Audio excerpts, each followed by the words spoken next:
I'm Julie Chapman. I'm the project director.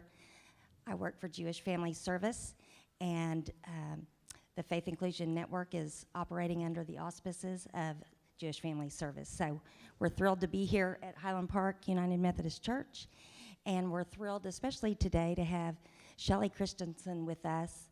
And as I call her, she is the guru on Judaism and disability, and has written the textbook, workbook,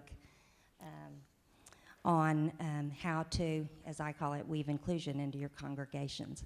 So we're very honored to have her here, and in all of your registration packets, you have all the official information about Shelley, but she's just so much more than a paragraph of credentials. So, but you're going to love what she has to say, and hopefully those of you that represent other congregations may consider bringing Shelley in to work with your congregations on a consulting basis. She didn't ask me to say that. I'm just telling you it would probably be a good idea, so that she can help you all make progress towards weaving inclusion. So I'm going to turn it over to my new best friend, Shelley. Oh, thank you.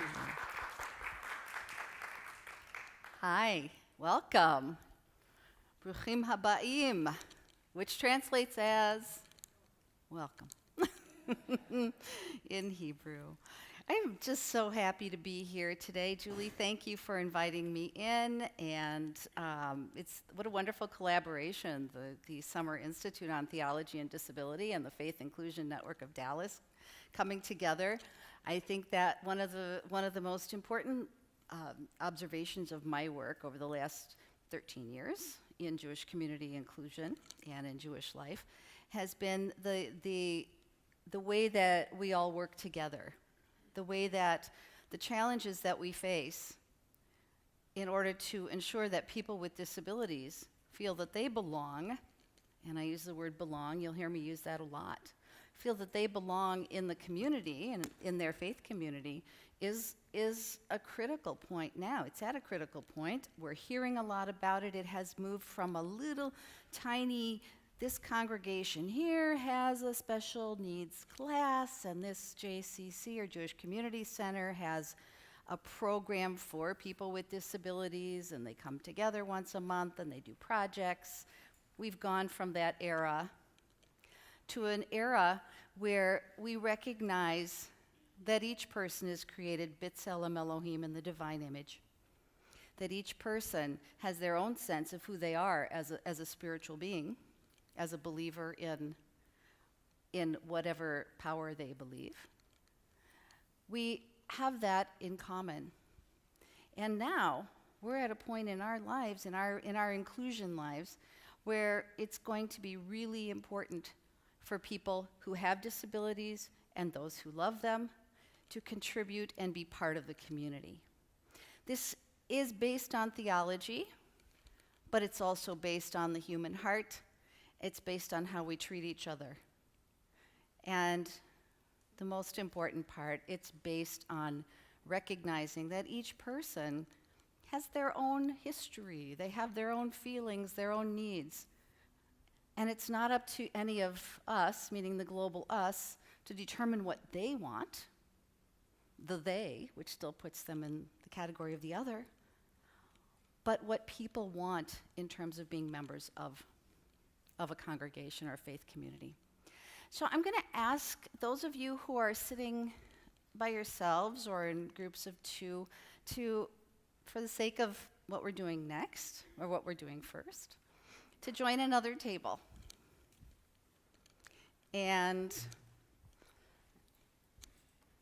I'm just going to say, if I don't, I know this is all really nicely taped down, but I will find a way to trip. Just kidding. You have to too. Okay. So it's hard to sit. It's hard to sit with people and not converse, and especially a topic that can be so personal. So we're going to take the personal and we're going to do something, we're going to do a little work together. On each table is a sheet of labels.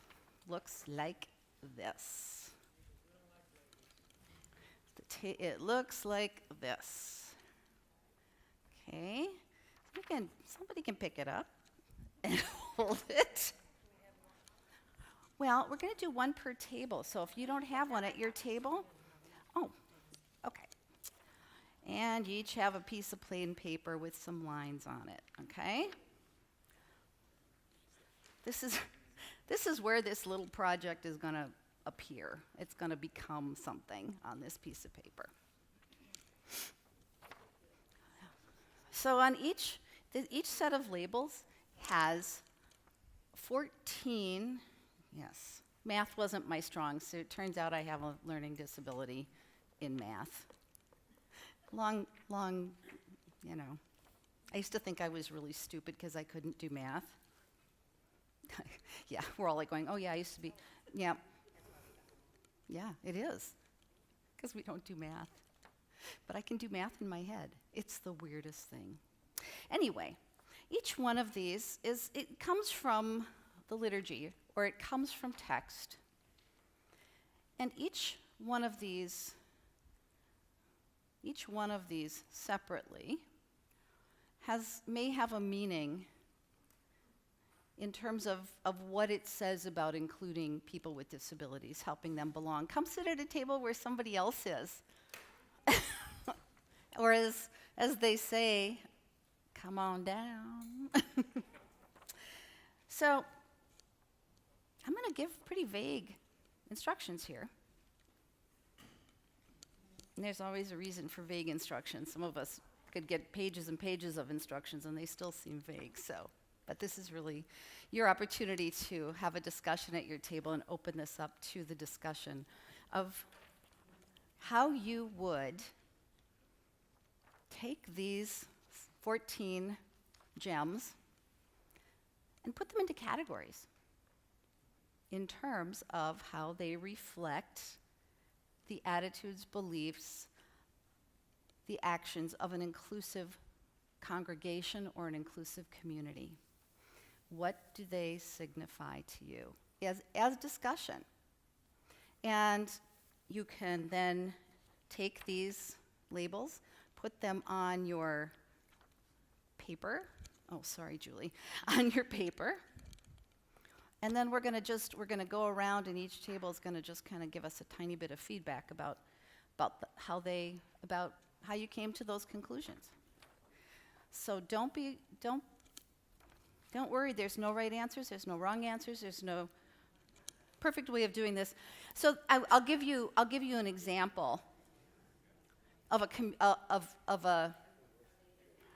some of these may represent to your group a community obligation. Could, might not. I've done this a million times, and every time it's different. Every group is different. So please go ahead. We're going to give you 10 minutes.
Hi.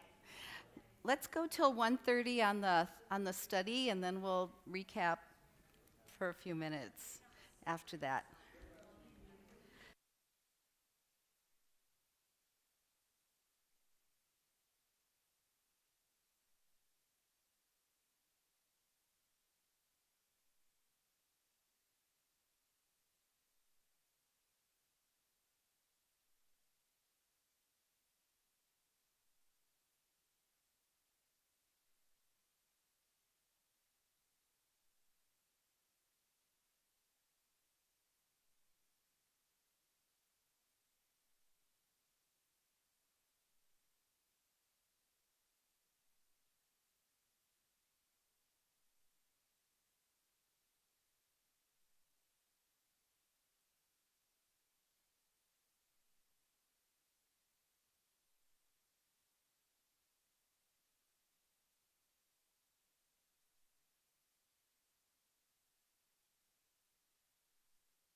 Okay, let's start wrapping up.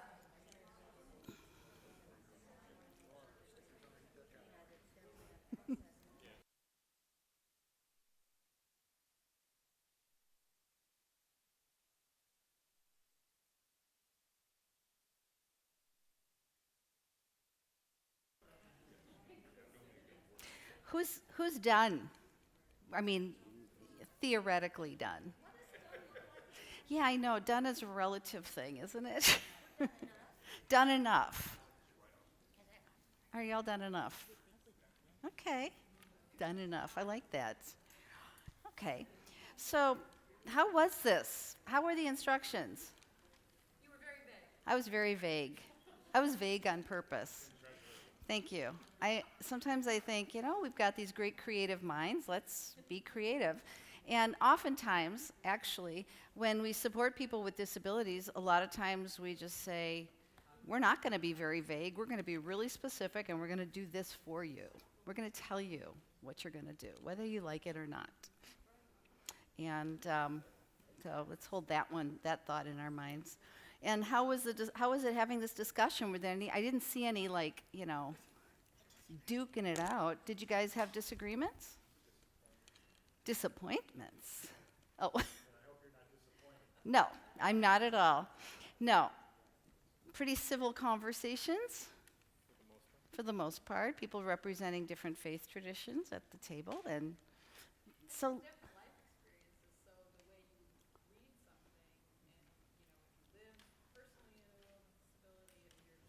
Mm-hmm. Exactly. Can you all hear? I want to make sure everybody can hear other people speaking. So let's just at your table, from your table, let's hear from each table. Just let's hear the groups that you came up with. I'm just kind of curious about the groups you came up with. Who'd like to start? And don't all volunteer at once, because I can't. Okay. Do you want the microphone? Do I need one? Yeah, let's do that just to make sure that everybody can hear. Thank you. Okay, so we kind of quickly divided ours into 3 categories that are not really exclusive. One is the all means all, or diversity and community category. One is obligations and moral imperatives. And the other one is about teaching and learning, although those kind of run into each other throughout the. Okay, so what did you have under the first category was all means all. Yep. What are some of the ones you had under there? So we have the, "O God, may all created in your image recognize that they are kin, so that in one spirit and in one friendship they may be forever united before you. All your children shall be students of Adonai, and God created people in God's image, Okay. and blessed are you, eternal God, who makes your creations differently." Okay, thank you. All means all. I like it.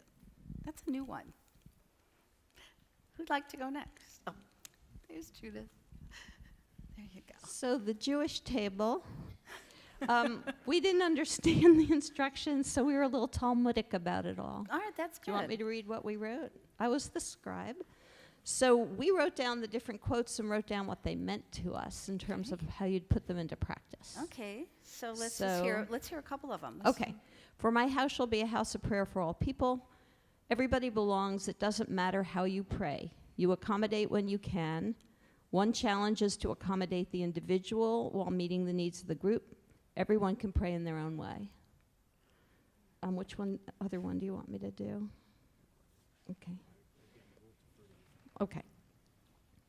There was one that we really had a good talk about. Oh, "Do not separate yourself from the community."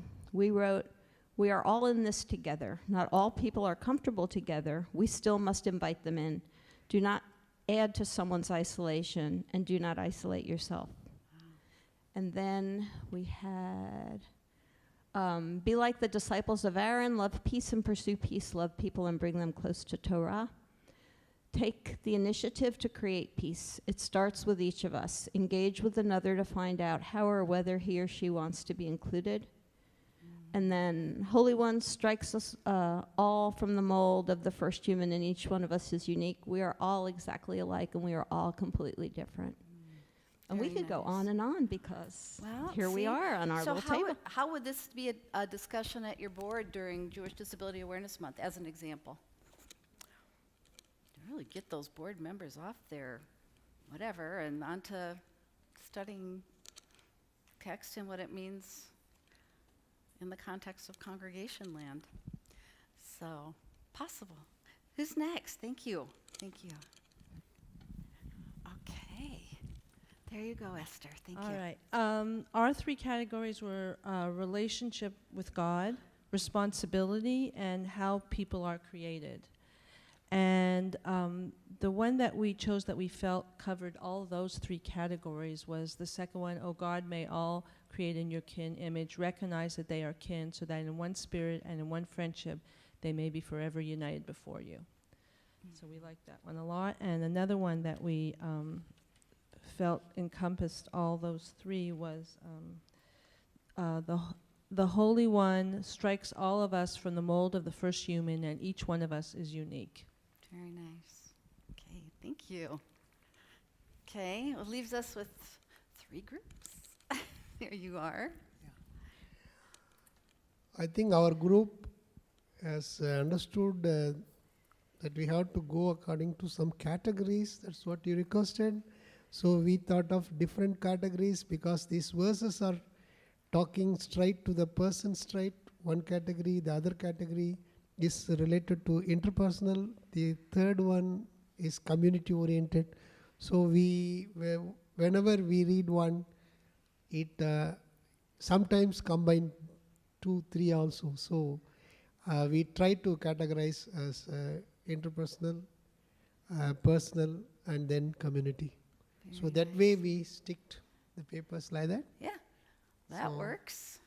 Interpersonal, God, and Community, community. yes. There we go. Okay, and give us an example of interpersonal that you chose. Yeah. If there be among you a needy person, you shall not harden your heart, but shall surely open your hand. It's interpersonal Yeah. and person to person, and it's very clear that how a person should interact with the other person. Very nice. And what about with God? The instructions are teaching straight from God. Do what is good and right in the sight of God. Straight, Direct, right. no Also, messing around. How about community? yeah, for community, for my house shall be the house of prayer for all people, inclusiveness, inclusive community. Yes. And I like that one, that what that says, I guess, is it doesn't define what prayer looks like. It doesn't tell you people have to pray in a certain way. And yet, there's that communication that we have, that each of us has with, it can be with God, it can be with really any kind of Holy Spirit relationship. You guys haven't done yours yet? Okay. I think, anytime you try to categorize something, you're going to have a lot of discussion. So I think we Yes. actively looked at that, and we started with words, and then we tried to go from words to themes, and I think that's what we're hearing right now is, so I'm listening to, I didn't hear 3. I don't think any of us got down to 3, but I think it was kind of around that area, and we started with the theme of inclusive, but then is it inclusive or belonging, and the difference between inclusive and belonging. Would you share that? Well, she taught it to me. I think that's very special. But in your own words. Not in mine, but your words, and they were somebody else's. That was so powerful yesterday. You said inclusive is when if you show up at the door, we will welcome you, and belonging is if you're not here, we'll come find you. And so Really different. And I'm going to take that back to my church because we're very inclusive, but not very belonging. And I think with that, take those together, then serving to meet the needs of all those with an open heart. So that was kind of the overall theme, and we looked at that, for my house shall be the house of prayer for all people in terms of that. Do not separate yourself, do not insult. Oh God, may all created in your image. So those were the scriptures that we were taking to kind of categorize in that area. Then we went on to empowering and education, and so that came with the strong words of teach. Yes. And then all children shall be students, so kind of categorizing around that. And every member of the people of Israel is obligated to study. So those were common words that go with that theme.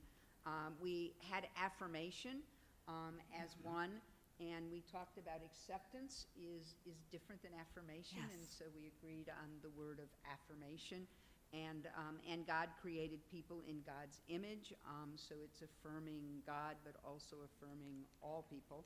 And what does the Lord require but for you to do justice and love and kindness? And then we didn't kind of get there. We had two left, and I kind of put that together under faith. Okay. In terms of blessed and do what is good and right. And then the last was in action, so it's faith in action, is said, be like the disciples of Aaron, love, peace, and that's where we are. Terrific. Thank you.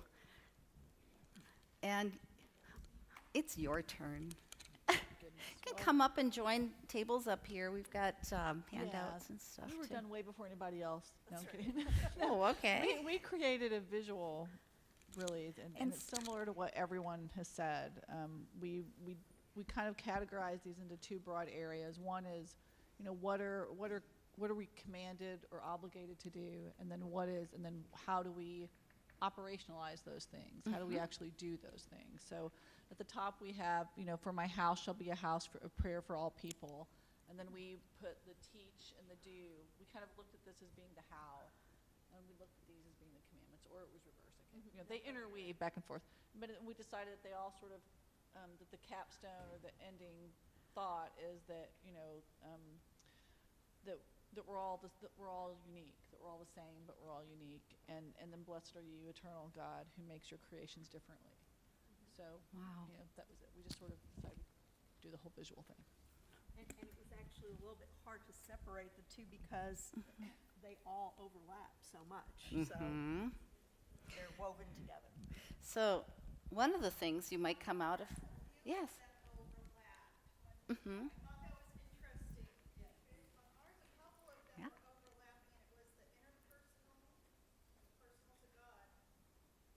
Imagine that. They do. They can. They do. It's your call as a group.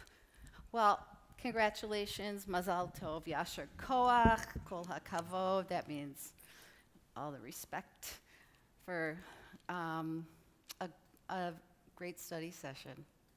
So this is something that we can study. And we'll go over a little bit of that today in terms of how to put this together. But sometimes people often ask, well, they ask me two questions. The first one is, how did you come to this work? And the second question is, are you really Jewish with your last name of Christensen? And the answer to that question is yes, I am. We like to say it's the Jewish spelling. One of the things that didn't come out in our text, and that's perfectly fine, is the idea of from generation to generation, Lador Vador.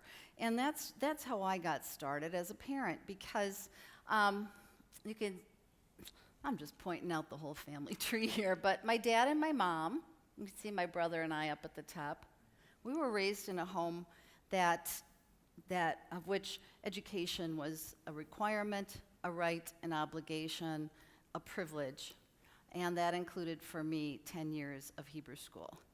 So I was indoctrinated quite nicely there. But it served me well. After my last year of Hebrew school, I checked out of the Jewish world for a long time, but I checked out of the organized Jewish world. I kind of had enough of it. But during my lifetime, I've developed an absolute love of the scripture, love of Torah, and I actually teach students for their bar and bat mitzvahs now. Somehow I always get the kids with disabilities. They're my favorite people. Anyway, so my husband, Rick Christensen, and I got married. We were married in a Reformed congregation. He grew up as a Baptist, and after we were married 18 years, significant, he converted to Judaism. I had nothing to say about it. I kept my mouth zipped. But I called my parents as soon as Rick told me he was going to convert. I said, Mom, Dad, you're getting a Jewish son-in-law. So happy. Well, during that time, we raised 3 children. These are the guys here at the Oktoberfest, just saying. Aaron is the middle one, and he's the oldest. He's the one that, in the middle picture, married Nancy, and together they have Eli. And there's Eli at his bris in February. and he's so adorable. Let me just tell you. Anyway, and of course, Eli is what my daughter-in-law calls a Jew-Asian. She is Vietnamese. He is Jewish, and will be raised in our tradition. So this is from generation to generation. Now, there's something happened here that might have disrupted our system somewhat. The child on the right, or on the left, on your left, is Jacob, and the child on the right is Zach, who likes green hats, apparently. But Jacob was diagnosed when he was 7 years old with ADHD. And the only reason he was diagnosed is because he was a problem in school. And so we had to find out what was wrong with him. This is straight from the horse's mouth. Find out what's wrong with him. So immediately when we were told he had ADHD, I went, what did I do? How did I cause it? What is ADHD? I don't know, but it must be bad because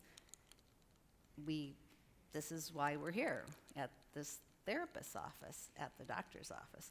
I don't know if you know this, but ADHD is the most heritable of all of the brain wiring sort of things. So Jacob would come by that, honestly, I must say, from his ancestors. Let's just put it that way. Turned out Jacob didn't have ADHD alone. When he was 15, he was diagnosed with Asperger's syndrome, a brand new diagnosis at the time. And frankly, we were so excited because we had how Jacob operated in the world had a name. It had a set of criteria, and the truth is Jacob didn't meet all of them, but he met enough of them to at least qualify for special education services in school. Jacob's school life had been horrendous since kindergarten, and actually when he was in preschool, our little Jewish preschool, he was the student of the week. He was 4 years old. And we went to school on Friday for Shabbat morning, where they have the challah and the grape juice, and the kids say the blessings, and the teacher had put up a big sheet of paper that described Jacob, and we had sent pictures along with it. So there's pictures of the family and everything. So it said Jacob's favorite color, green. Jacob's favorite TV show, Teenage Mutant Ninja Turtles. And if you remember that, then we're probably the same age. Favorite food, pizza. Favorite book, Gone with the Wind.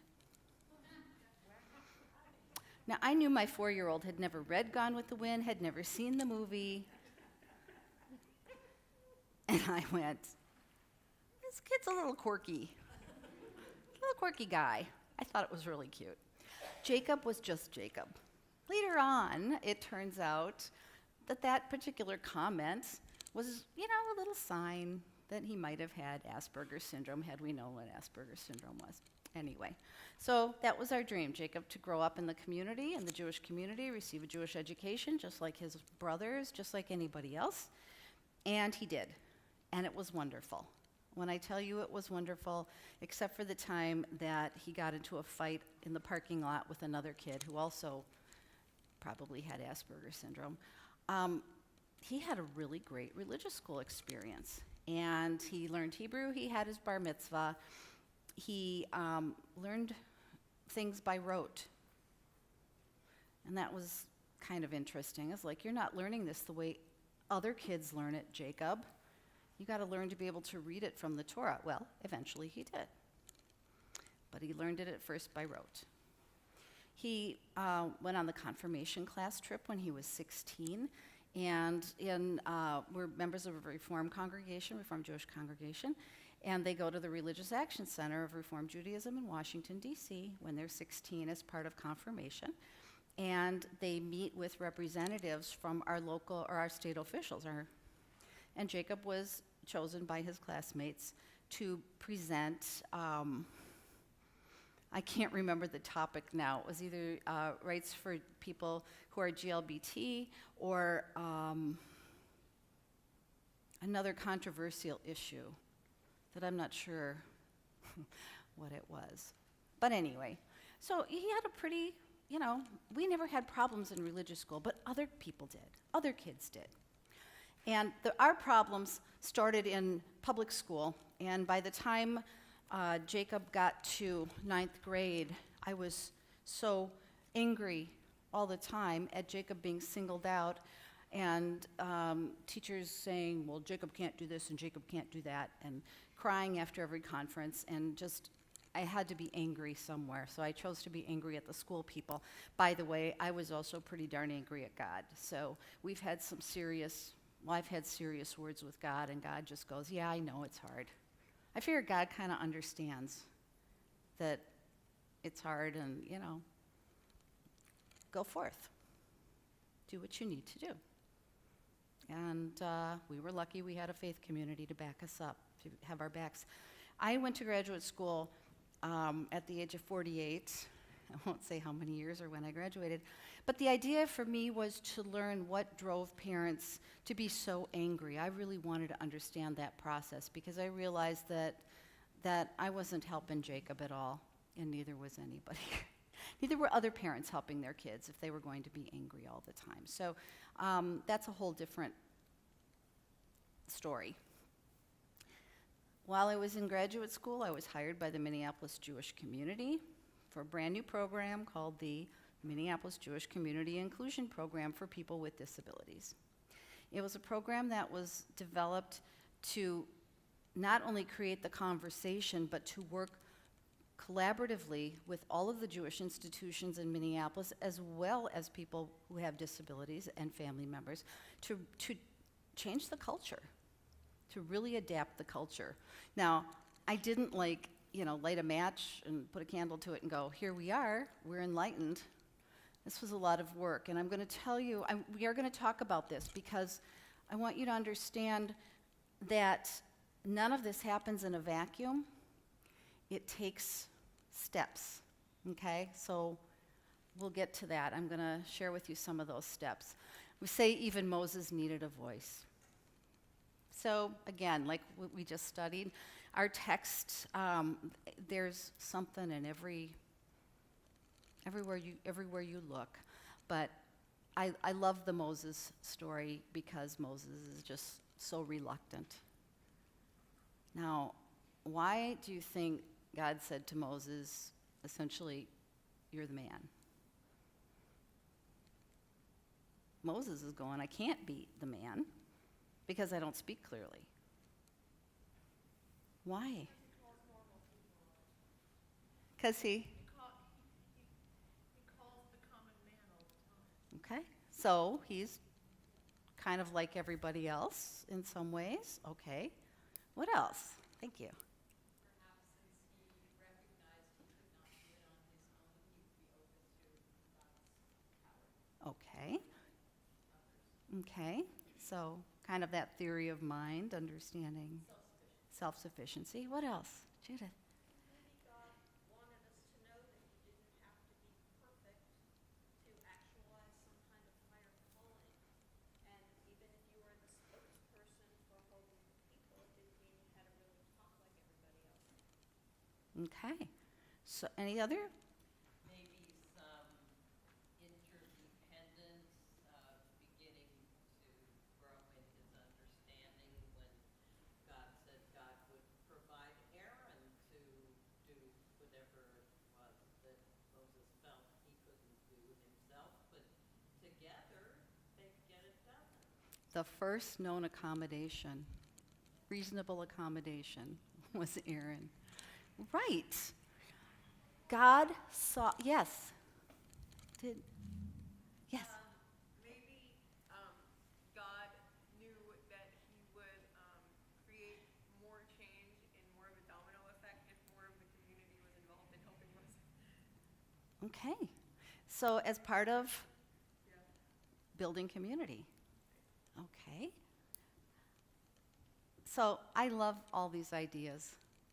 I love them all. I think there's, it's, my grandfather used to say, to be known, you have to be shown. In other words, people have to know you are out there, that you exist. He was a wise guy. I'm a wise man, too. Moses had the characteristics Whatever those were, Moses had the characteristics. God saw those characteristics. He is the guy, even if Moses didn't think he was. And sometimes I think that helps us think as well. There's in where is it? In Numbers, Beha'alotecha is the Torah portion. How does that translate? Beha'alotecha. Ba'alot, go up. I can't remember. Fake Rabbi Christensen.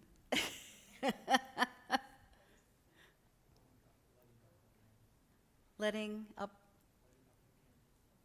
Okay, letting up. Okay. So in this particular portion, Miriam and Aaron speak against Moses' wife. Okay? And Miriam is punished. I'm just giving you the cliff notes here. Miriam's punished.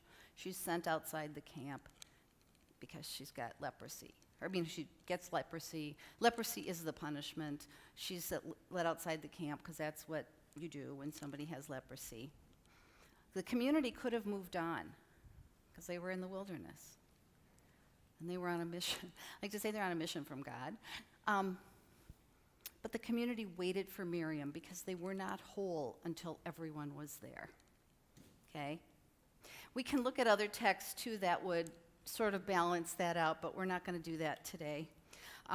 Finally, in Deuteronomy, the very beginning of one of Parsha Nitzavim, we are gathered here this day, all of us, the leaders, the wood choppers, everybody everybody who had a role in this community, in this society. We're all gathered here, men, women, children, people who lived the strangers who lived in the camp, and they were all there to conclude the covenant with God, even those who were not there that day. So it just kind of puts that value of inclusion, in other words, belonging, to everybody. So we're going to move off of text here, I think. Okay. Have you ever been out of alignment? Anybody been to a chiropractor? When you're out of alignment, what happens?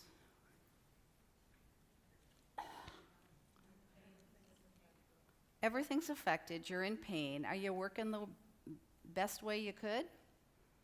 Generally speaking, not working the best way that you could. So when we started the Minneapolis Jewish Community Inclusion Program, we were completely out of alignment with Jewish values. As I said before, in fact,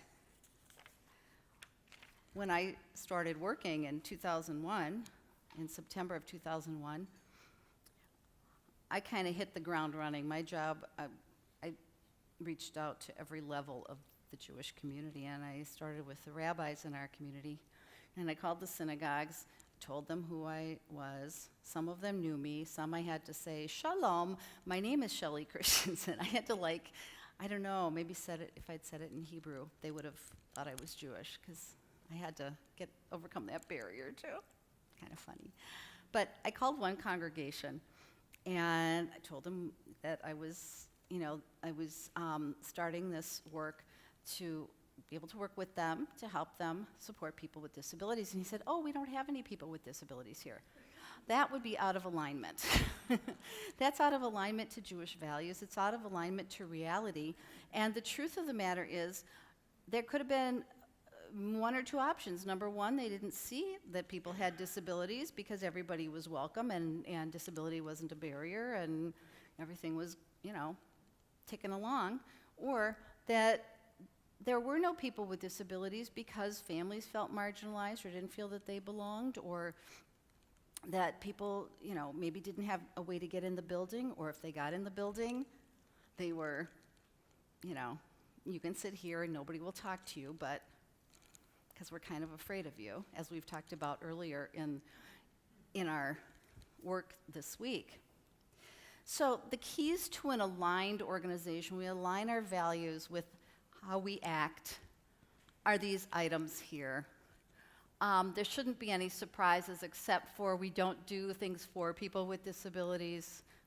We do things with people with disabilities. When we started the inclusion program in Minneapolis, we had an advisory committee.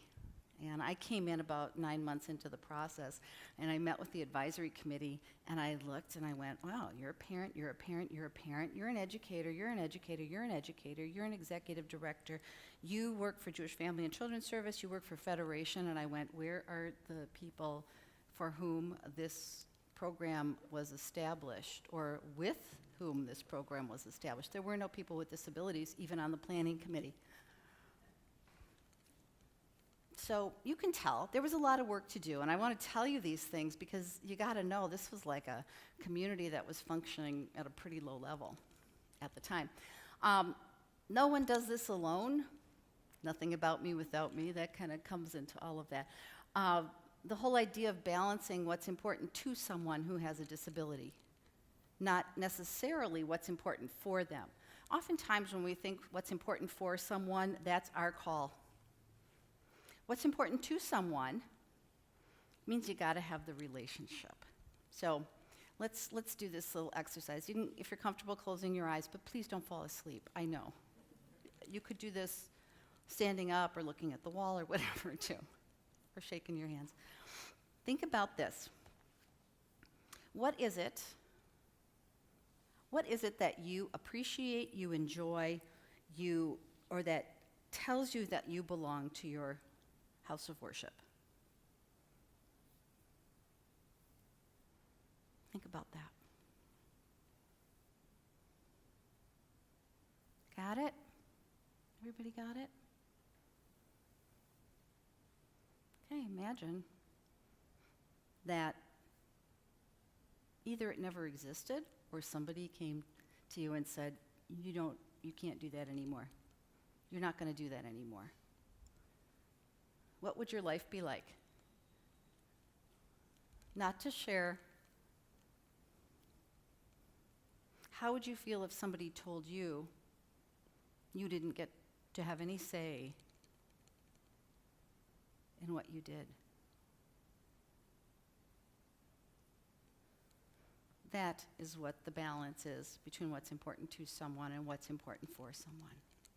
By the way, that's called person-centered thinking. It is a phenomenally useful set of tools. An aligned organization makes the commitment to inclusion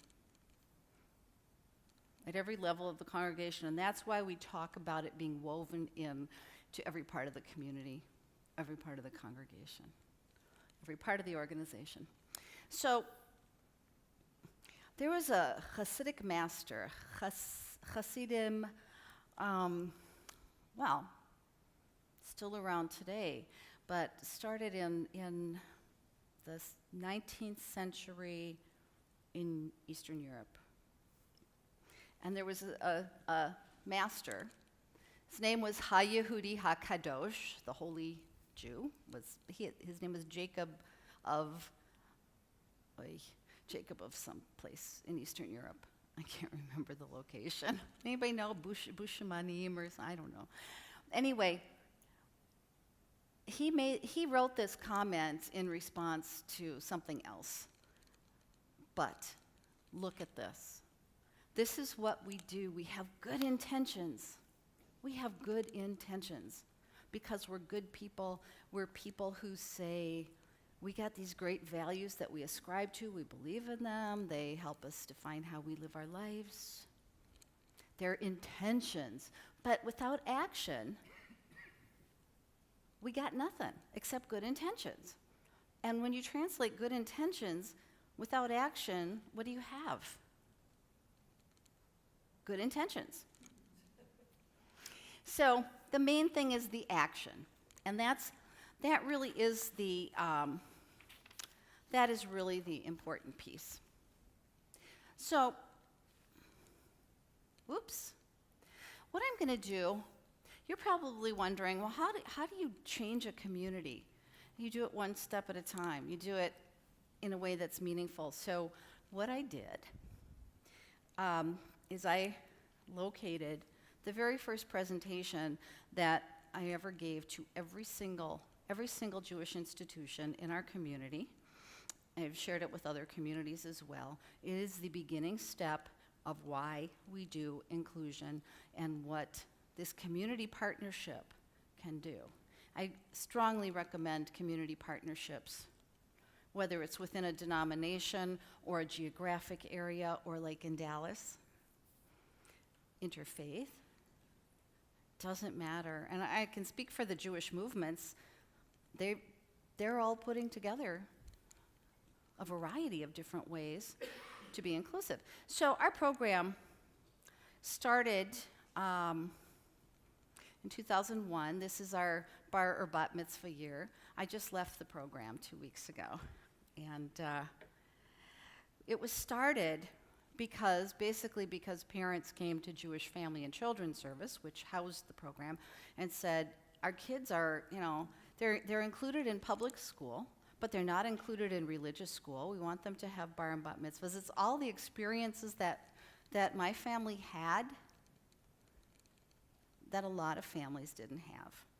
And the community listened, and they not only listened to parents, but they listened to clergy and people who are providing services in the community who were frustrated because they wanted to make sure everybody was included but didn't have the resources, didn't have the knowledge, they weren't aware. So it was really clearly time to jump on the bus and get something started. They did a lot of studies. They actually did this study. I have a copy if you want it. I don't have it with me, but I can always get it to you. I'll just show you what that said as part of the presentation. So my job, the first year, was to meet with all the professionals, to meet with all the boards, to meet with lay leaders, and to convene a committee of lay leaders so that we could weave inclusion throughout the entire community and the entire congregation, and so that the lay leaders could support each other as much as they were supporting their organization. So now I'm going to take you into a very quick, one would hope. Here we go. So this is how the Minneapolis Jewish community portrayed these. I'm gonna pull this from my memory, so help me if I can remember parts of this. Amazing. Well, I'd like to introduce you to Avi. One look at those blue eyes, and you cannot help but melt. Isn't he gorgeous? And this is Amy. Amy just celebrated becoming a bat mitzvah. She would really like to go on to join a youth group and go to camp. This is Becca. Becca's graduated with her bachelor's degree. She really wants to work in Jewish communal services. And this is Sam, and Sam loves nothing more than to go to synagogue, sit in shul, and pray. Now, you've just seen these people as most of the Jewish community sees them. They're invisible, aren't they? You can't see them. The reason that we're here, the reason that we have the inclusion program is to help move from invisibility, there we go, to visibly in. The definition of inclusion that we're using for our program is that people with and without disabilities get to participate in all aspects of Jewish life. There are barriers to inclusion, and they prevent people who have disabilities from participating in activities that their peers may have. Our program is based on Jewish values. Ahavat olam, the love of fellow humans, rachamim, compassion, chesed, loving kindness and loyalty in how we treat each other, and b'tselem Elohim, recognition that we are all created in the divine image. Our community should serve all its members, not just those without disabilities, and they should have access to everything that people without disabilities have. So, That's why we started the Minneapolis Community Inclusion Program for people with disabilities, is to support your congregation, to support your organization, to be partners, to help establish the roadmap to creating a culture where everybody feels that they belong. The vision of the program is to bring all the existing efforts together in the community, form a central coordinating office, determine community actions, and work toward the realization of inclusion. The mission is where all people feel that they belong. We did a research project, and this is how it was conducted. It was quite professional, I must say. For children, the greatest need was for inclusive Jewish education, both formal and informal. Oops. For teens and young adults, continued engagement in Jewish life and transportation. And for adults, affordable and well-run Jewish housing, participation in Jewish life, and having a spiritual life. And of course, transportation. The inclusion program provides a central resource. This is so cute, we just had to put this. It's time to count Avi in. It's time to count Amy in, and Becca, and it's time to count Sam in. And most of all, it's time to count yourself in. That was the presentation. Many times people would cry. They'd say, "That's my family. Where were you 20 years ago when my child was sitting outside the synagogue?" So there have been a lot of changes since then. The logo for the program, by the way, who knows what that is in the middle? It's a chai. It's not an elephant. Sometimes people say that's an elephant. It's two Hebrew letters, chet and yud. The word chai means life. And in the midst of all the diversity of the community, everyone gets to live a Jewish life. So let's go back to our, boy, I almost put you in Excel. That would have been darn scary because I don't know what would have come up. All right, and why we're from the beginning? I don't know, but I'm going to get us back on track here. Okay, we also built a committee of lay leaders, and they're still in existence today. Same committee, some of the same members, but these are people who became the chairs of inclusion committees in their congregations. Not all of our congregations have inclusion committees, and congregations don't have to have inclusion committees, but this is what is really important in a congregation. It is, people, I was at a conference one time. I'm not digressing, this is true. We said, it was a group of parents who were interested in this topic, and we said, why don't you have an inclusive, what are the barriers? And they said, well, we don't want to bother the clergy, they're too busy. You know what? Right? I mean, everybody's got a plate load of stuff, so why can't this be a collaboration between lay leadership and professional leadership?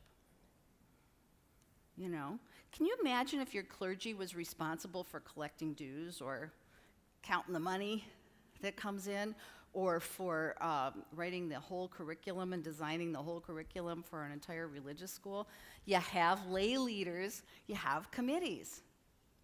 You have dues committees, fundraising committees. So inclusion committees follow that same model.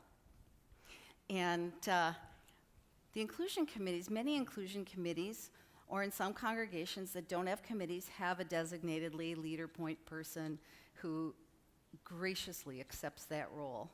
It doesn't mean they do everything alone. It means they may pull together an ad hoc committee for an event or programs, or they may, a lot of times members of inclusion committees go to other committee meetings so that they can weave inclusion through all of that. What the inclusion committees in Minneapolis do a lot of now, besides addressing their own needs, which have been, by the way, evaluated or assessed And then a new plan is envisioned, a new strategic plan is created, that they now have working plans. So there's a lot more to this. But the Inclusion Committee's job is to keep raising awareness, because without continually raising awareness, it goes away. When we stop raising awareness, congregations might say, oh yeah, we have a special needs person in our religious school, and that's great. But what about the young kids in preschool all the way up to adults, as we like to say, birth to earth or baby to Zadie? Inclusion is about everyone. So inclusion committees are really important. One of the things that we do in Minneapolis now, our liaison committee has started, they are the community determinants of what happens during Jewish Disability Awareness Month. I want to tell you a little story about Jewish Disability Awareness Month. How many of you are familiar with it? Okay. Do you know what month it is? It's February. Okay.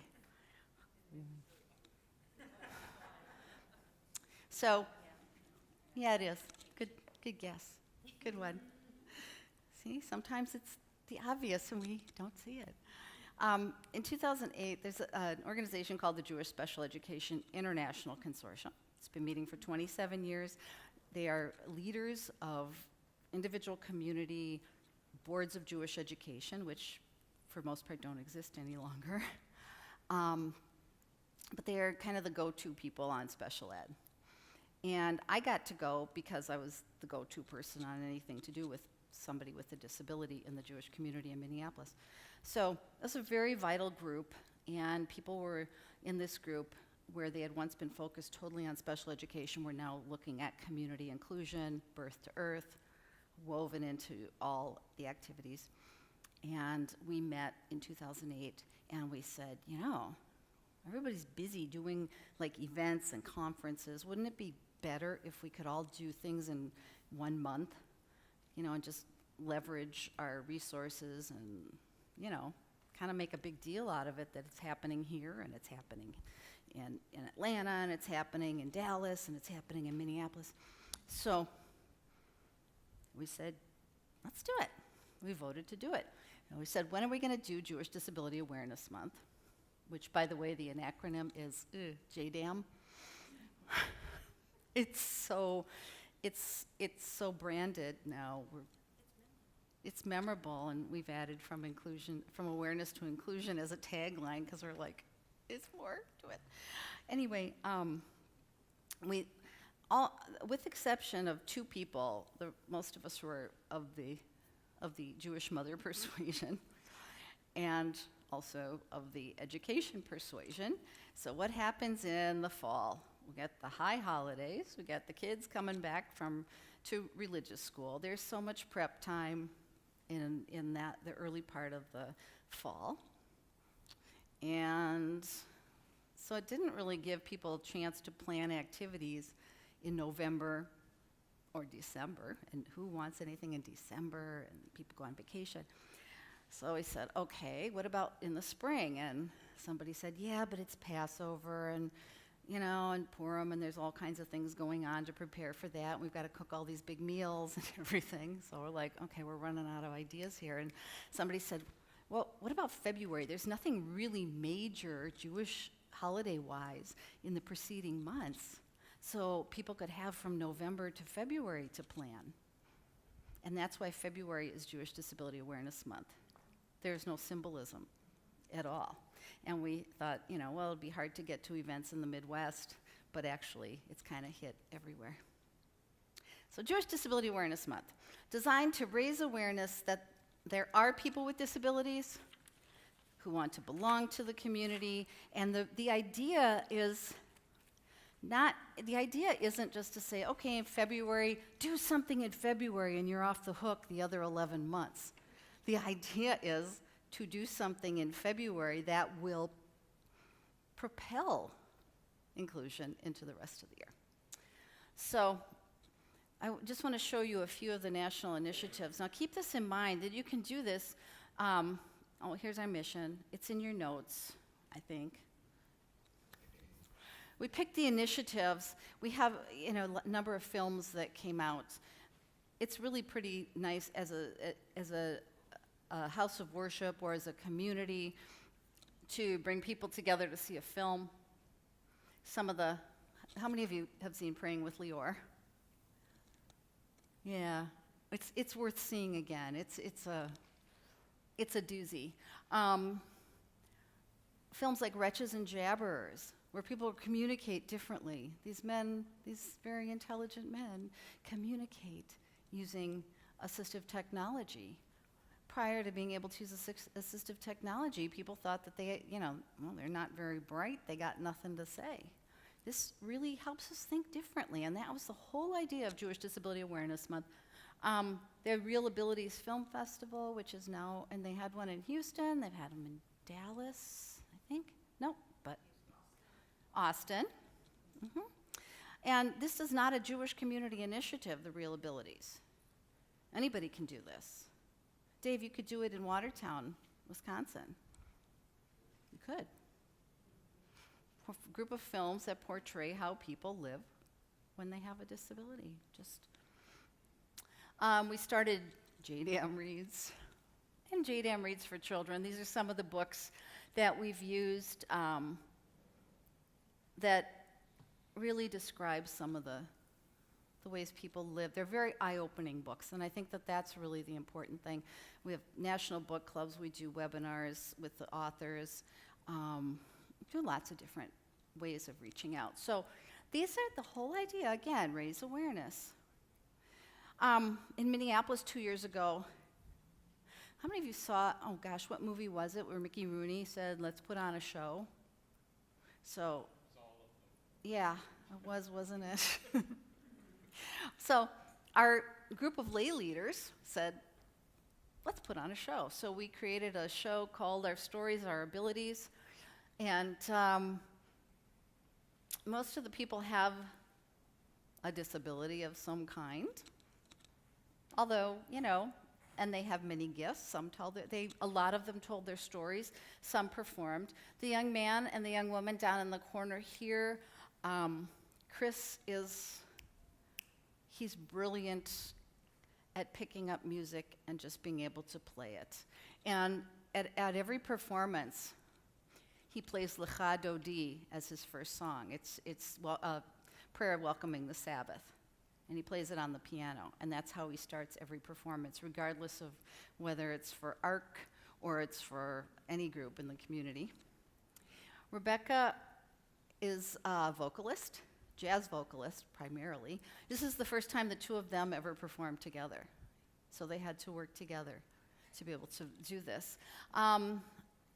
Just the wide range of people who spoke, who are just people in the community, folks who are there talking about life with a disability and living with barriers or sharing talents or gifts.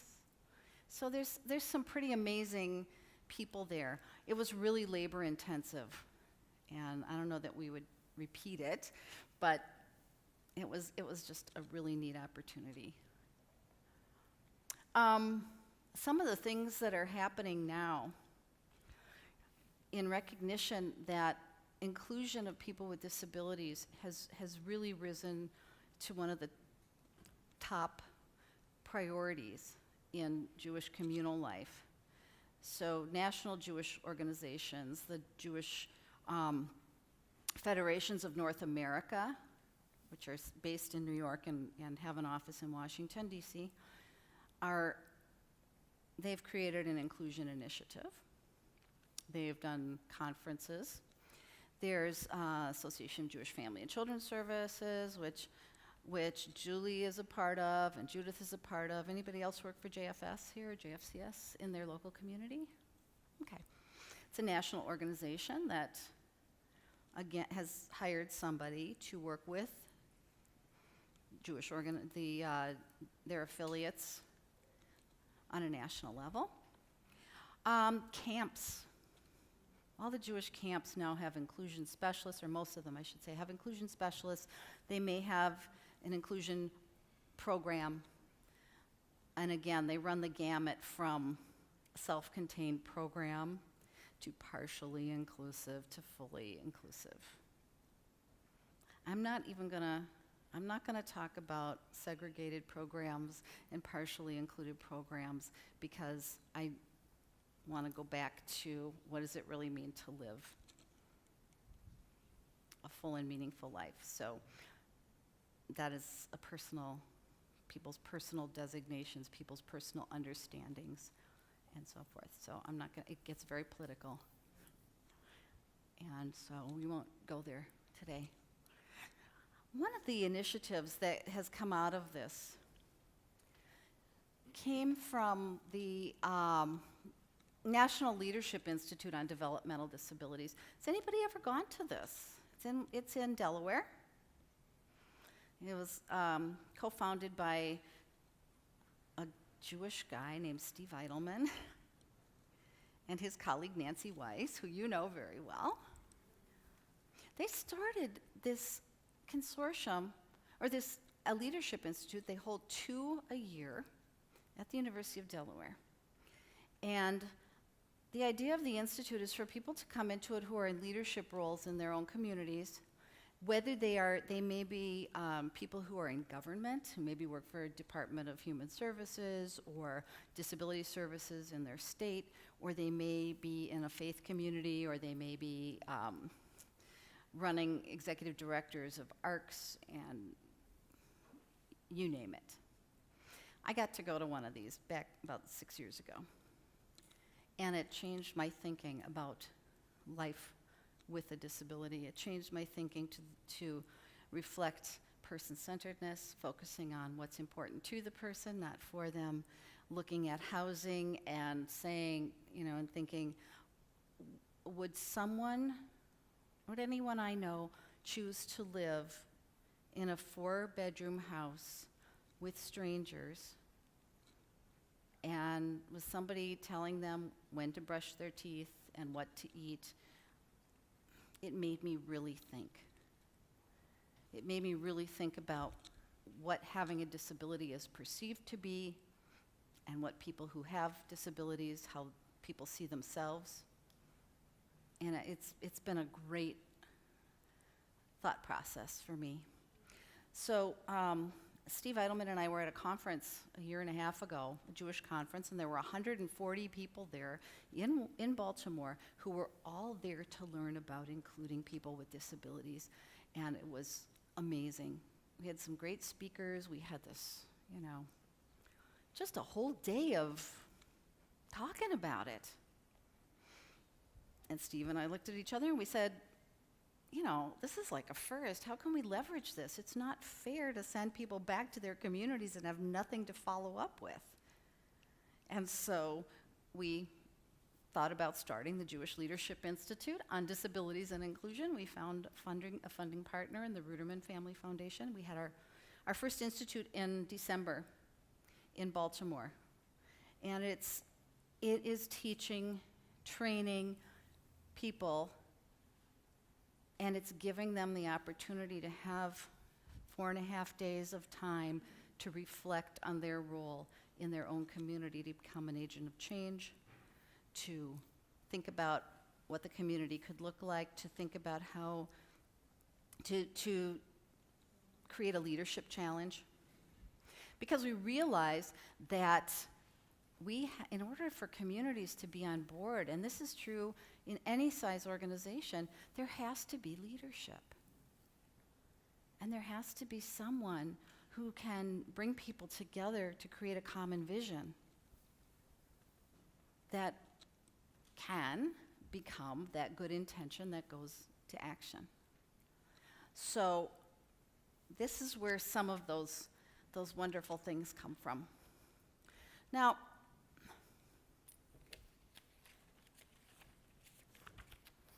we talked a little bit about belonging, right? People want to belong. So I'm going to share with you a story, true story. My stories are all true. And I'm not even changing the name on this one. When I first started my work, I went to visit this woman right here. Her name is Sharon Pillay, and she's a member of the Jewish community.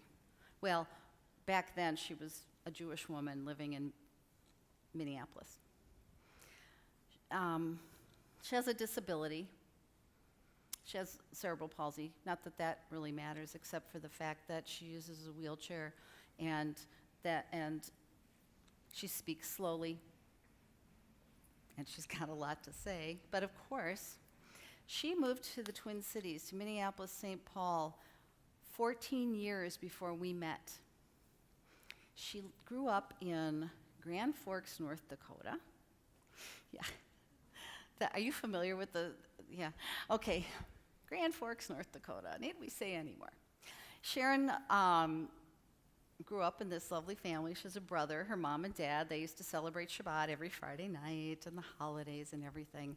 But Sharon couldn't go to religious school because the building of the congregation had all these steps going up to the entrance and more steps on the inside. And somebody would have to schlep her up the stairs, and it wasn't always that easy to do, and nobody in the congregation, they didn't want to bother anybody. The family didn't want to bother anybody. Once in a while, Sharon would go to services, but not too often. So she's old enough to not be covered by the Individuals with Disabilities Education Act, which means there was no protection under the law for her education. So Mom and Dad wanted her to be educated. What's important to her parents? An education. And Sharon went to school. She went to a boarding school. It was a Christian boarding school. And that's where she got her education. Sunday mornings, she talks about this a lot, but on Sunday mornings, she used to wait out in the hall outside the chapel till they were done praying. So she wasn't welcome in the Jewish community. Her parents didn't want her to go to the services at her school. So kind of confusing, but this was the best they had. So she goes back home finally, graduates from the academy, and she moves into an apartment on her own, lives by herself. She's a pretty independent woman. And until she said, I want to be able to go to services. I'm Jewish. I want to be part of the Jewish community. So she looked around, and she said, I'm going to move to Minneapolis, because in Minneapolis, there's a lot more synagogues to try and join than in Grand Forks, where there's one. I think one. You are so familiar with it. I got to... You know Sharon, maybe? So she moves to Minneapolis. For 14 years, she attempts to join a synagogue. She attempts to go to the Jewish Community Center. For 14 years, she called. She got people on the phone saying, what did you say? I'm sorry, I don't understand you. Click. To, we don't have people with disabilities here. Click. To, please leave a message, and we'll never call you back. Click. No engagement whatsoever, and she was really frustrated until the inclusion program started 14 years later. So I went over to talk to her. I went over to meet her, just to chat. So I went to her apartment. She said, you're the first Jewish person to ever visit me. It's like, wow, how did you do that? How did that happen? Because she was really unknown. Remember? To be known, you have to be shown. So I said to her, well, Sharon, what do you want? What do you want? And she said, nobody's ever asked me what I wanted before. People just make assumptions about me and my life. She said, all I've ever wanted, you're going to get chills, I promise. All I've ever wanted was to belong. I said, okay, let's do it. Where do you think you want to belong? And of course, Sharon being Sharon, she'd done, this is Google days, well, maybe not Google, but internet days. She said, I want to join Bet Shalom congregation. I want to go meet with the rabbi there. And this is my congregation, and I felt like, I'm not out here trolling for members because that would be, unprofessional. And I said, well, what is it about Bet Shalom that makes you want to go? And she said, well, because they're building a new building, and because there's a ramp to the bima, and because I can get in the building, number one. She said, I just want to meet with them. So we decided together that I would go with her to meet with the rabbi. So we go. Now, this was in an old building with a rickety sort of lift in the entrance. No accessible bathrooms, no accessible nothing in the old building. And Sharon and I went in to sit with the rabbi, and I was sort of there as an observer. And they had a conversation, and I have to say that this conversation was most likely like any conversation between a prospective congregant and a rabbi, which means it was very unique. It was very unique. And Rabbi said to her, Sharon, tell me about your parents. Do they live here? And she said, no, my parents have died. And then she added, I have never been to a synagogue to say Kaddish for my parents.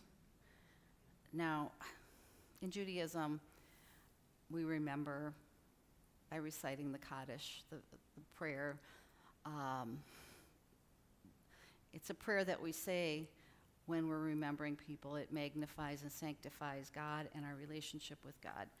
And it is customary to say that prayer on the anniversary of a parent's passing in a congregation, in a group of at least 10 adult Jews.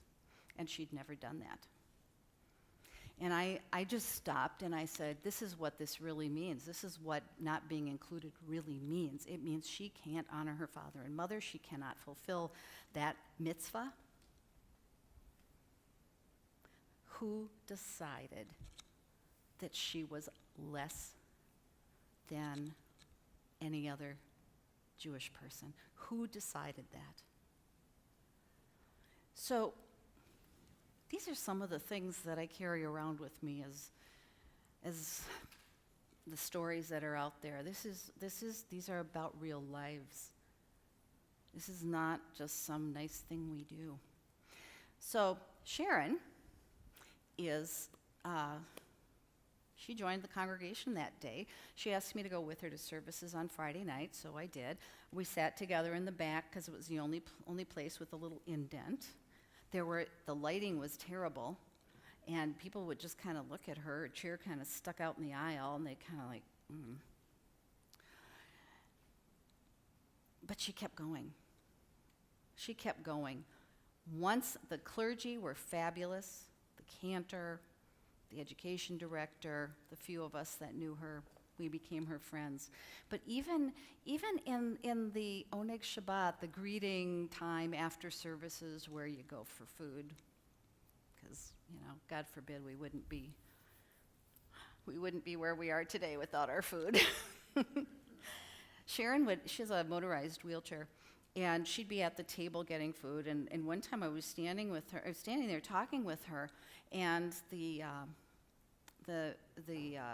houseman, the staff person, came to tell her that her ride was there. She uses the public transportation that's provided for her. And so she went to leave. And he's bringing plates of food for her to take home. She's like all set. So she turns her chair around, and she says, "Excuse me," to the people standing in front of her, and nobody moved. And she said again, "Excuse me," and nobody moved. And it was like this until finally the people parted and let her through. She was still invisible. So it's not a one-time shot. This is a persistence that has to exist, and Sharon is one of those people who's very persistent, but we also have to be persistent with them. And we have to tell our congregations and let our congregations know that marginalization is not an option. Who we are as a people means that we are there with people, learning what is important to them and not for them. that they have a right to belong, just like any of us. And if you ask people to imagine what their lives would be like without their faith community, that's a pretty convincing thing. This is something to take back to your congregation. I commit to supporting people with disabilities and their loved ones in my organization. My first step is bring it to your inclusion committee, bring it to conversations with the board, with clergy, with the membership, with the committees, with your staff. Okay. I'm going to introduce you to Sharon. You get to meet Sharon, and you get to meet my son Jake, and some really other amazing people in a very, very short video that Sharon's congregation created for the first Jewish Disability Awareness Month. By that time, Sharon was chair of the Inclusion Committee. She also goes to Torah study every Thursday. She comes to services. She is part of that congregation. She goes to Shabbat dinner at friends' houses. And now we are working on, with her, not for her, with her, on a trip, joining us on a congregational trip to Israel. No special trip. No special trip for those people. Sharon gets to go to Israel with her congregation, where she belongs. So, I'm gonna do this. We're gonna put this, I changed the PowerPoint a lot since you got the handout, so it'll go up on the website. And come on. Slow thinking. When this is over, we'll have time for our questions, so if you want to stand up and stretch while we're waiting for our internet connection, feel free to. And here we go.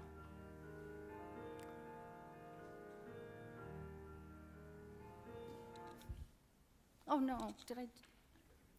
Is the sound, uh-oh.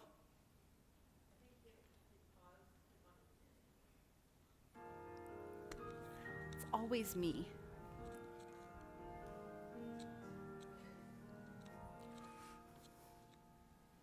Inclusion is one of the foundations of Judaism.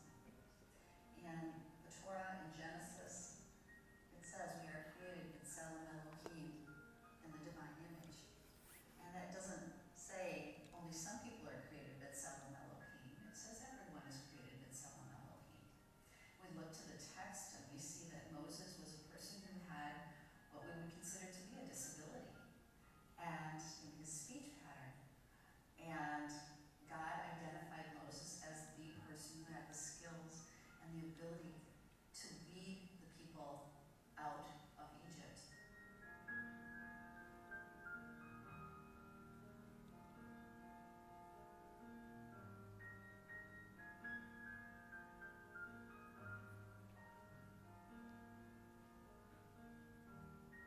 The whole, having the whole synagogue was really quite helpful. Being able to come in and be here at times, and is helpful to just have some place I knew I could go.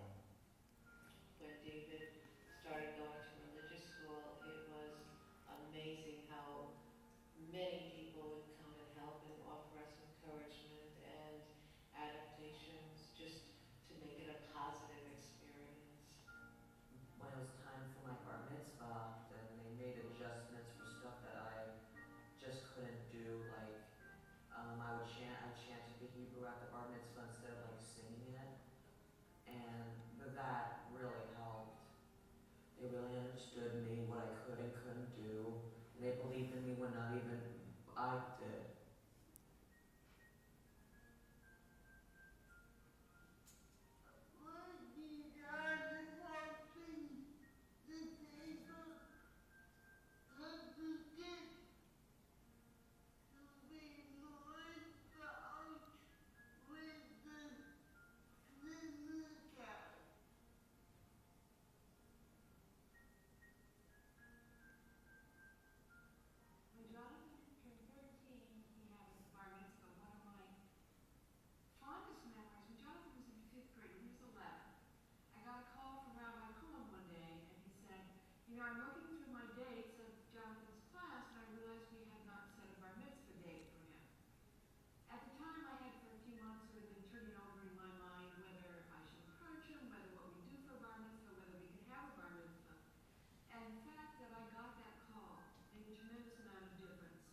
it doesn't feel like I had to push.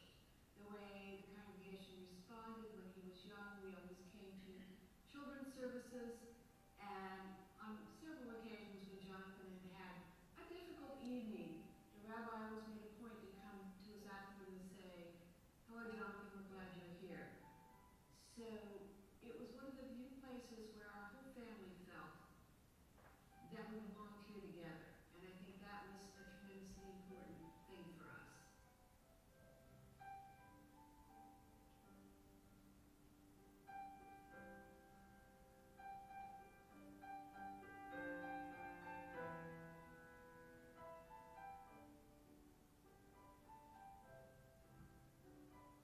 And what I've learned from all of this, I found makes sense to me, is real simple. Like God is just good, or good energy. The more good I do and help others, the more things seem to work out. It turns out good.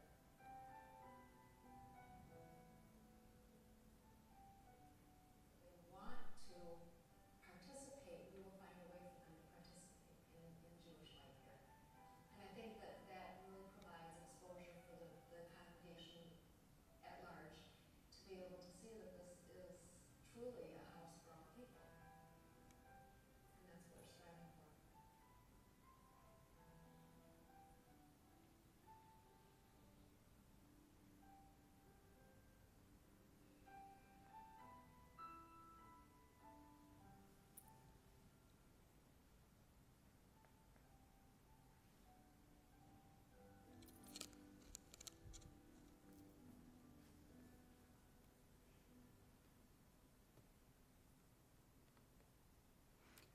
Bet Shalom, come on, YouTube, means house of peace. House of, yeah.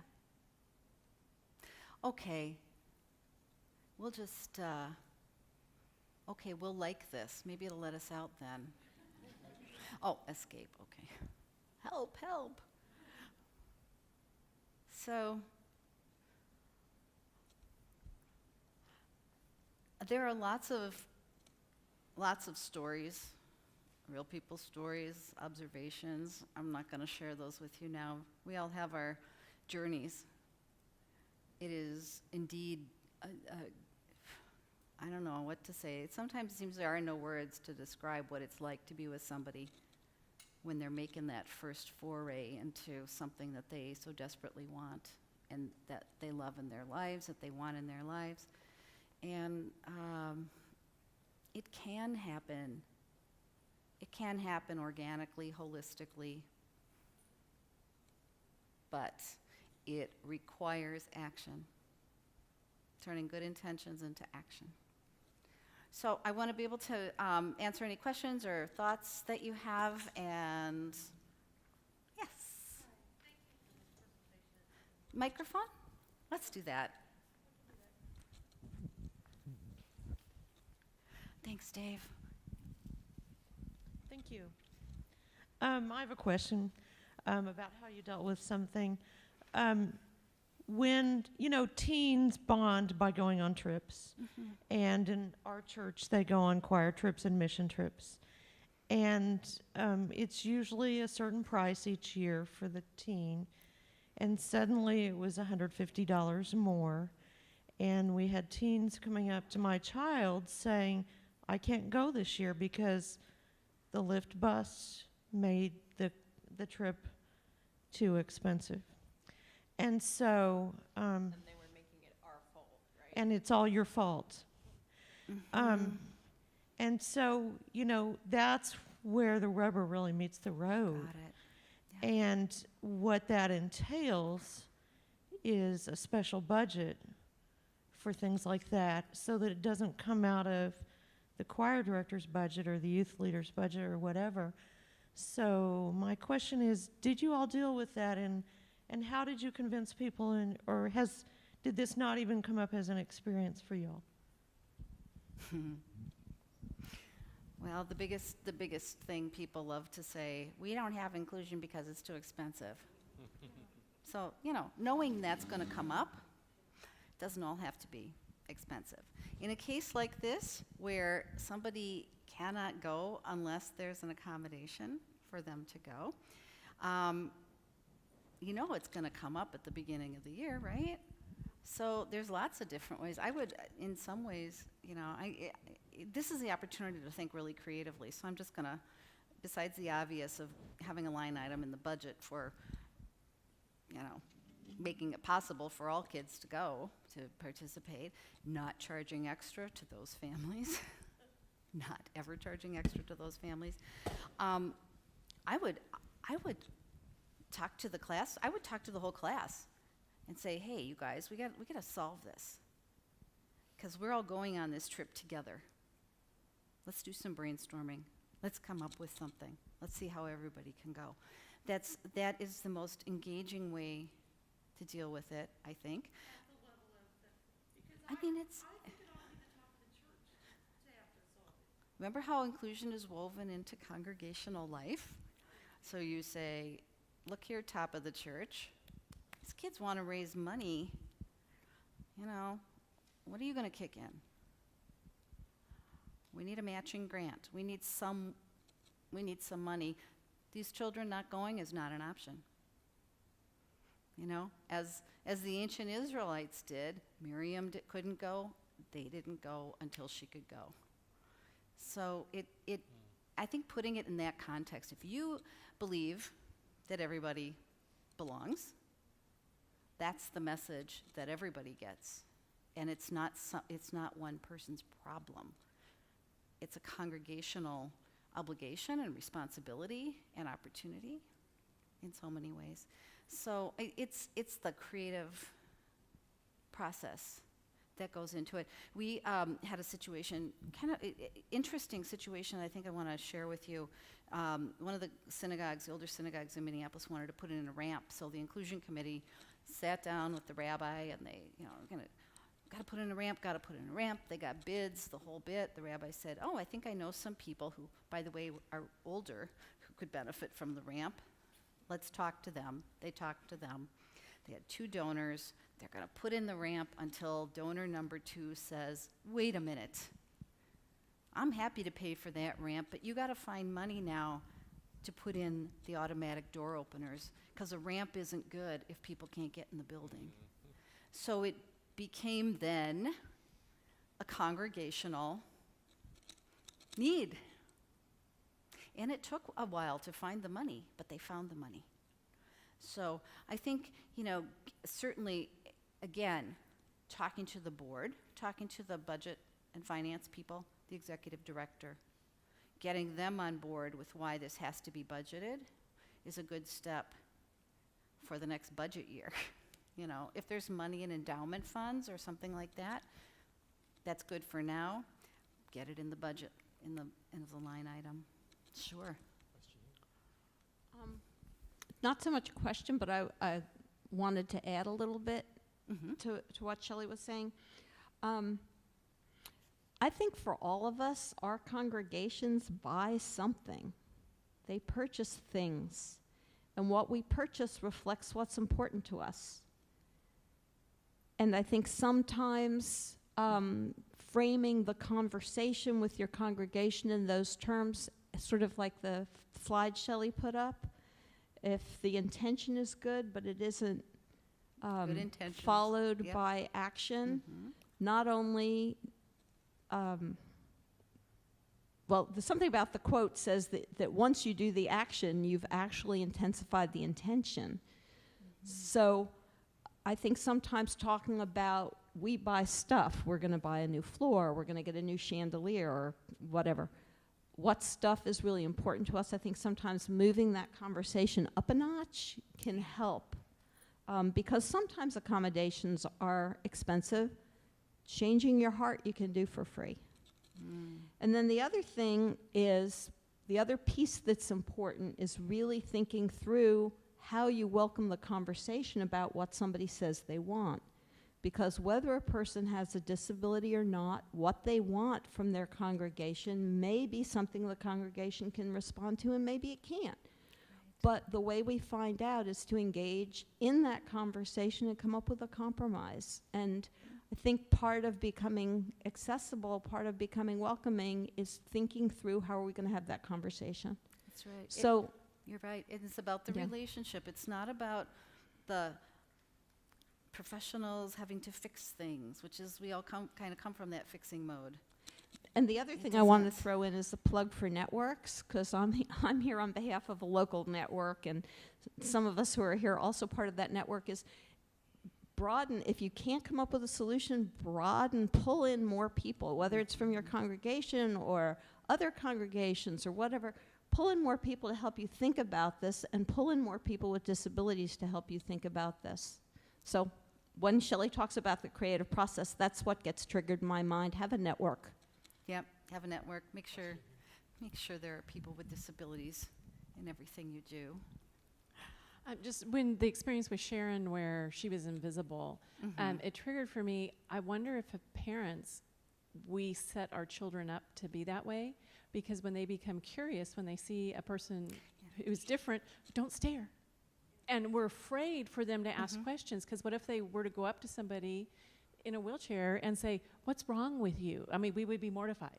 But, maybe there's ways we could embrace our child's curiosity in a positive way. And so I'm curious, how would it be received if a parent with a child came up and said, "My daughter is curious, is it okay if she asks questions?" Would that be intrusive, or would that be welcome? For me, that's really cool, but don't start with your disability question. Start with, "Hey, what's your name?"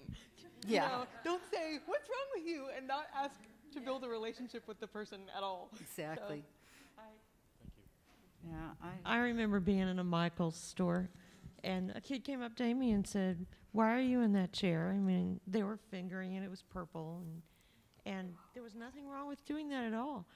And the mom said, "Shh, don't ask that," And so suddenly Amy feels like an untouchable because that mom did that, And she has her pat line. Her pat line is, "I was born with weak muscles," which is a lot easier than saying I have cerebral palsy, They don't know what that means. Yeah. Right. Okay, here, and then I'll be right back. Yeah. Shelley, this is little different, but I would like to know as an outsider, as an Indian, I wanted to know a little more about the Jewish practice, because in the Old Testament we see the animals with some handicaps. They should not be given as offering. Right. Like that, the Jewish practice, I think mostly Asian also, they have regarded only the good as best and always neglect the disabled things, animal or human. In my country, where I come from, majority Hindu religion, and the Hindu religions, they believe it is a curse. Being disabled is a curse. So it is the sin they have done in the previous birth. That is why this birth, they are born like that. So they neglect, and many millions of children are suffering. Right. So still the Hindu belief is they are there because of their sins. So you don't need to do anything. Yeah, no, we don't go down that road. In that kind, the same Old Testament, Old Testament, we see that kind of references then and there.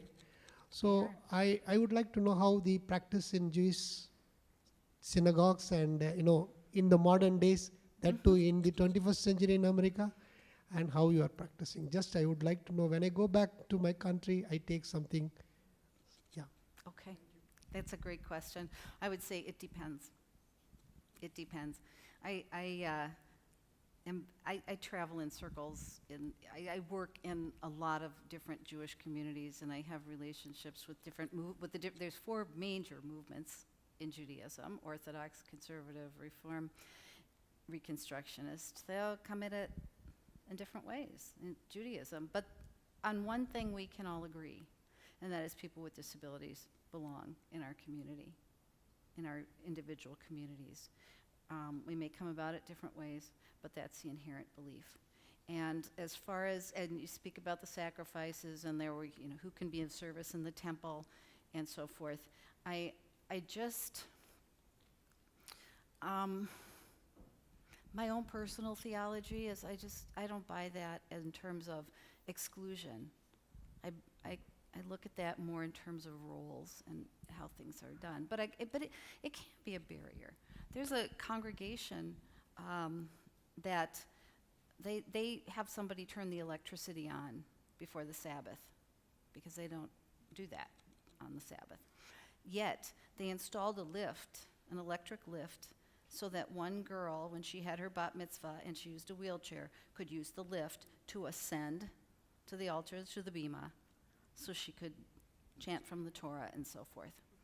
And I met with this is a long time ago, and I met with this rabbi, and I said, so, tell me, how are people with disabilities, what are you most proud of? I always ask that question, what are you most proud of?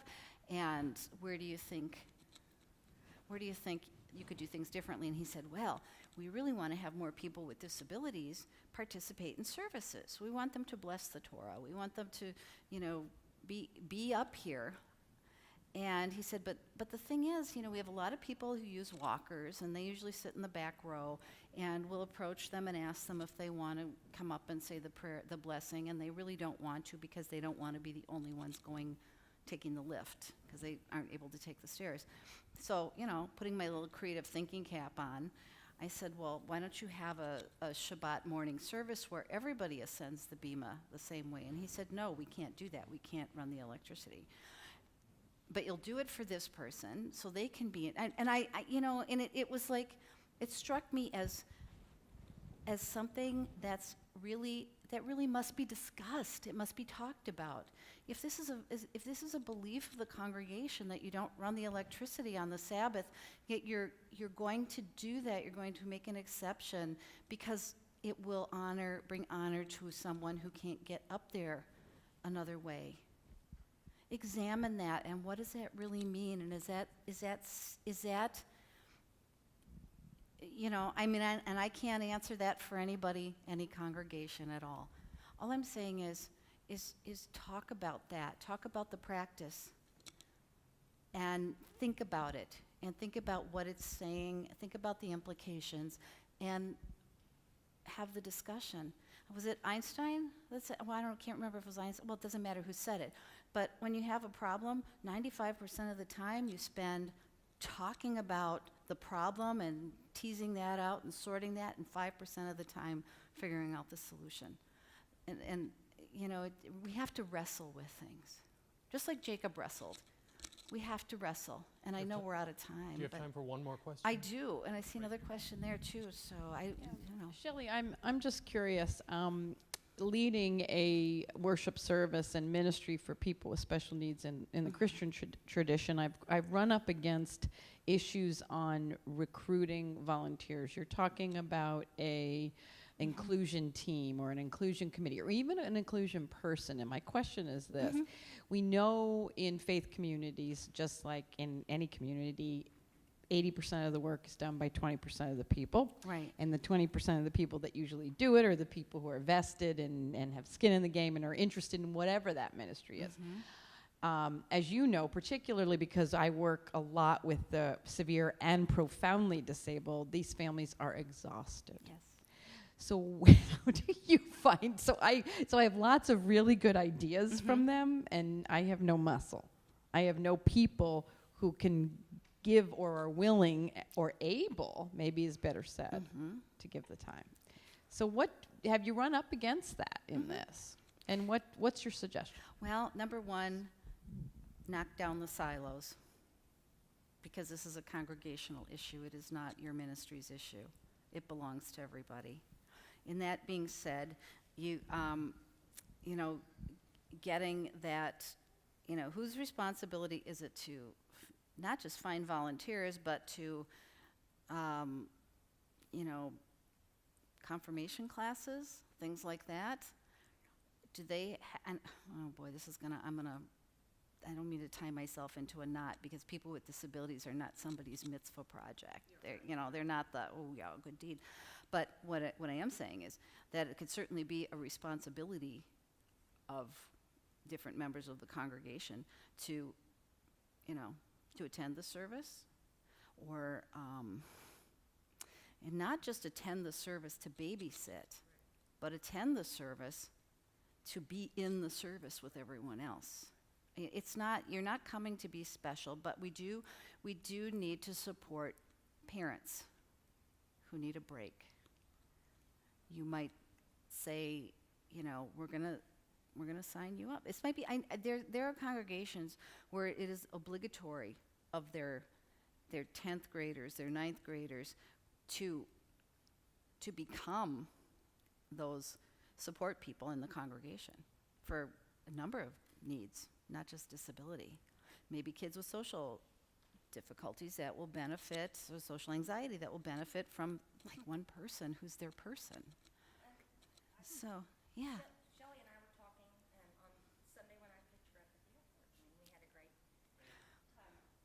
I had grits. It was so good. I love my grits. One of the things I think that we both touched upon, which eventually could lead to all of us not having a job, which would be great.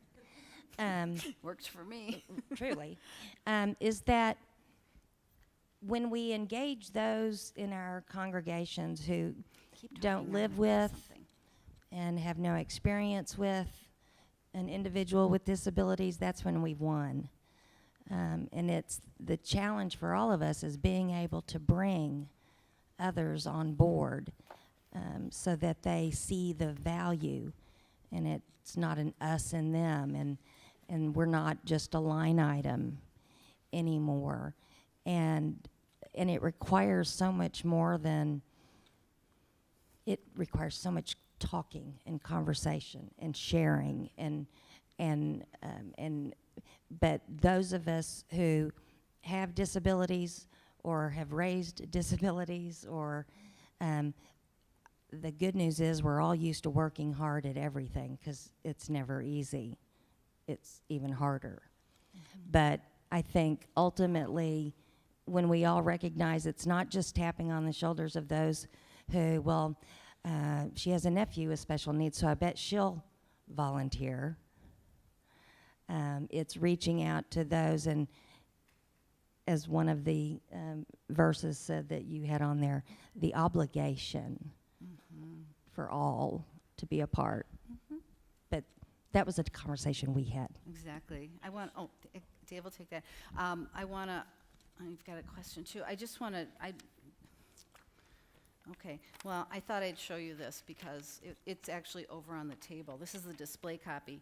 This is the guide to inclusion in Jewish communities, but it also works very well in other faith communities. It is the how-to. It's the, how it came about is that my liaison committee, after about 3 or 4 years of meetings, said, you know, we're kind of being reactive here. Let's talk about how we can be proactive. So I said, okay, let's make this our problem together. And we spent 6 months figuring out what we could do.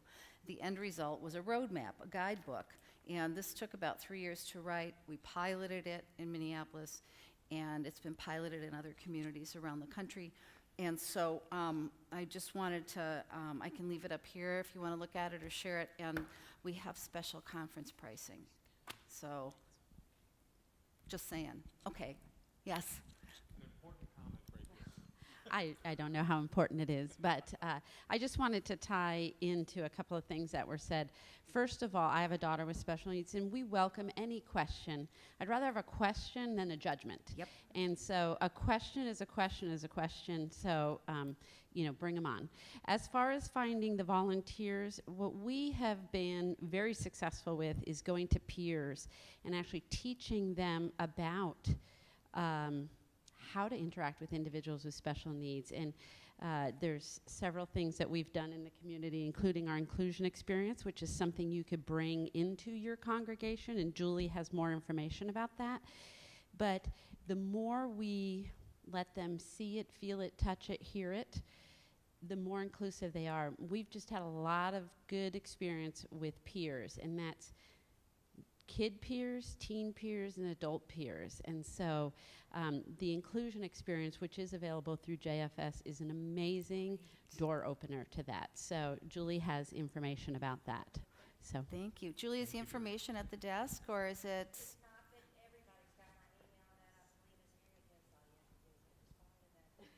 Oh, good. Great.